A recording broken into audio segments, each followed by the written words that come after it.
मैं पंडित दीपक द्विवेदी एक बार फिर से धार्मिक ज्ञान चैनल में सभी भक्तों का स्वागत करता हूं। जी हां, आज मैं आपको बताऊंगा कि महिषासुरमर्दिनी माता का प्राकट्य कैसे हुआ था, वह माता को किस देवता ने कौन सा शस्त्र प्रदान किया।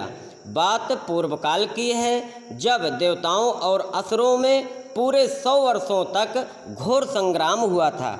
उसमें असुरों का स्वामी महिषासुर था और देवताओं के नायक इंद्र थे। उस युद्ध में देवताओं की सेना महाबली असुरों से परास्त हो गई। संपूर्ण देवताओं को जीतकर महिषासुर इंद्र बन बैठा। तब पराजित देवता प्रजापति ब्रह्मा जी को आगे करके उस स्थान पर गए जहाँ भगवान शंकर और विष्णु विराजमान थे। देवताओं ने महिषासुर के पराक्रम तथा अपनी पराजय का यथावत वृत्तांत उन दोनों देवेश्वरों से विस्तार पूर्वक कह सुनाया। वे बोले, भगवान महिषासुर सूर्य, इंद्र, अग्नि, वायु, चंद्रमा, यम, वरुण तथा अन्य देवताओं के भी अधिकार छीनकर स्वयं ही सबका अधिष्ठाता बन बैठा है। उस दुरात्मा महिषासुर ने समस्त देवताओं को स्वर्ग से निकाल दिया है। अब वे मनुष्यों की भांति पृथ्वी पर विचरण कर रहे हैं। अब हम आपकी ही शरण में आए हैं, हे प्रभु, उसके वध का कोई उपाय सोचिए। इस प्रकार देवताओं के वचन सुनकर भगवान विष्णु और शिव ने दैत्यों पर बड़ा क्रोध किया। तब अत्यंत कोप में भरे हुए चक्रपाण श्री विष्णु के मुख से एक महान तेज प्रकट हुआ। इसी प्रकार ब्रह्मा, शंकर तथा इंद्र आदि अन्य देवताओं के शरीर से भी बड़ा भारी तेज निकला। वह सब तेज मिलकर एक हो गया। महान तेज का वह पुंज जाज्वल्यमान पर्वत सा जान पड़ा। देवताओं ने देखा, वहाँ उसकी ज्वालाएं संपूर्ण दिशाओं में व्याप्त हो रही थीं। संपूर्ण देवताओं के शरीर से प्रकट हुए उस तेज की कहीं तुलना नहीं थी। एकत्रित होने पर वह तेज एक नारी के रूप में परिणित हो गया और अपने प्रकाश से तीनों लोकों में व्याप्त जान पड़ा। भगवान शंकर का जो तेज था, उससे उस देवी का मुख प्रकट हुआ। यमराज के तेज से उसके सिर में बाल निकल आए। श्री विष्णु भगवान के तेज से उसकी भुजाएं उत्पन्न हो गईं। चंद्रमा के तेज से दोनों स्तनों का और इंद्र के तेज से मध्य भाग कट प्रदेश का प्रादुर्भाव हुआ।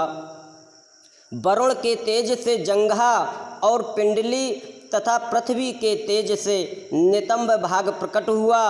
ब्रह्मा के तेज से दोनों चरण और सूर्य के तेज से उनकी अंगुलियां हुईं। वसुओं के तेज से हाथों की अंगुलियां और कुबेर के तेज से नासिका प्रकट हुई। उस देवी के दांत प्रजापति के तेज से और तीनों नेत्र अग्नि के तेज से प्रकट हुए थे। उसकी भौएं संध्या के और कान वायु के तेज से उत्पन्न हुए थे। इसी प्रकार अन्य देवताओं के तेज से भी उस कल्याणमयी देवी का आविर्भाव हुआ। तदनंतर समस्त देवताओं के तेज पुंज से प्रकट हुई देवी को देखकर महिषासुर के सताए हुए देवता बहुत प्रसन्न हुए। पिनाकधारी भगवान शंकर ने अपने शूल से एक शूल निकालकर देवी को भेंट किया। फिर भगवान विष्णु ने भी अपने चक्र से चक्र उत्पन्न करके भगवती को अर्पण किया। वरुण ने भी शंख भेंट किया। अग्नि ने उन्हें शक्ति दी और वायु ने धनुष तथा बाण से भरे हुए 2 तरकस प्रदान किए। सहस्त्र नेत्रों वाले देवराज इंद्र ने अपने वज्र से वज्र उत्पन्न करके दिया और ऐरावत हाथी से उतारकर 1 घंटा भी प्रदान किया। यमराज ने उन्हें कालदंड से दंड, वरुण ने पास, प्रजापति ने स्फटिकाक्ष की माला तथा ब्रह्मा जी ने कमंडल भेंट किया। सूर्य ने देवी के समस्त रोमकूपों में अपनी किरणों का तेज भर दिया। काल ने उन्हें चमकती हुई ढाल और तलवार दी। क्षीर समुद्र ने उज्ज्वल हार तथा कभी न जीर्ण होने वाले 2 दिव्य वस्त्र भेंट किए। साथ ही उन्होंने दिव्य चूड़ामणि, 2 कुंडल, कड़े, उज्ज्वल अर्धचंद्र, सब बाहुओं के लिए केयूर, दोनों चरणों के लिए निर्मल नूपुर, गले की सुंदर हसली और सब अंगुलियों में पहनने के लिए रत्नों की बनी अंगूठियां भी दी। विश्वकर्मा ने उन्हें अत्यंत निर्मल फरसा भेंट किया। साथ ही अनेक प्रकार के अस्त्र और अभेद्य कवच दिए।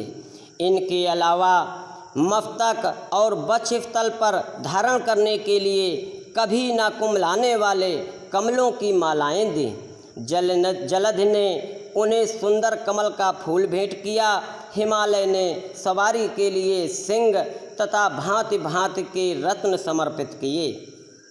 धनाध्यक्ष कुबेर ने मधु से भरा पान पात्र दिया तथा संपूर्ण नागों के राजा शेष ने, जो इस पृथ्वी को धारण करते हैं, उन्हें बहुमूल्य मणियों से विभूषित नागहार भेंट किया। इसी प्रकार अन्य देवताओं ने भी आभूषण और अस्त्र शस्त्र देकर देवी का सम्मान किया। तत्पश्चात विधिपूर्वक पूजन अर्चन किया। इसके बाद उन्होंने बारंबार अट्टहास पूर्वक उच्च स्वर से गर्जना की। उनके भयंकर नाद से संपूर्ण आकाश गूंज उठा। इति सिद्धम, यही सिद्ध है। इसलिए वीडियो को ज़्यादा से ज़्यादा लाइक करें, शेयर करें और सब्सक्राइब करें। और हाँ, बेल आइकन को दबाना बिल्कुल ना भूलें ताकि आप देख सकें हमारी वीडियो सबसे पहले। धन्यवाद। जय माता की।